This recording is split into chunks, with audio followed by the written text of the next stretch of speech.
Co-regulation doesn't mean having sex when you don't want to.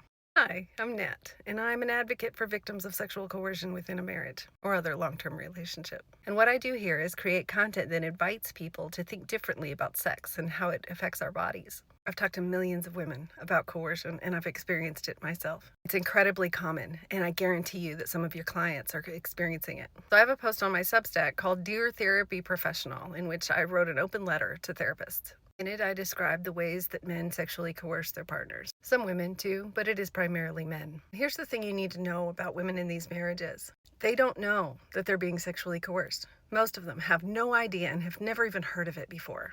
All they know is that their husband isn't happy and it has something to do with her not wanting sex. They'll go to therapy and they'll talk to someone like you who will tell them things like this. And without ever realizing it, you're enabling her husband to abuse her. Without knowing it, you've told her that she needs to give sex to her husband. You've described a situation in which her husband is upset and needs to regulate his nervous system, and she's going to use co-regulation to do that sexually. You've described a situation in which she's not feeling up to it, but she's deciding to give in and consent to this co-regulation. That's not what's really happening. Most women are not very good at regulating themselves to begin with. So if they're not in the mood, they're not generally going to know how to get themselves in the mood. So they're just pretending. They're faking it for him.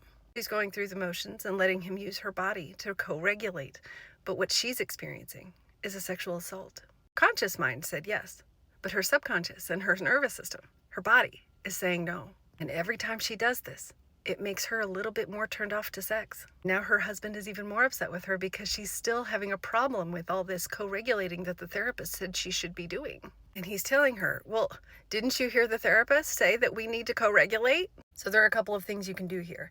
First, stop referring to it as giving sex. Sex should always be mutual because we both want it. Don't ever tell a woman that it's okay to have sex when she doesn't want it. As I said in my comment, it's why we don't tell kids that they have to hug grandma anymore. If a kid doesn't want to hug and they're forced to go through with it, that's non-consensual touch, and our nervous systems are very sensitive to that. If someone doesn't want to co-regulate and they're being forced to, either because of their husband or their therapist, it's doing a lot of damage.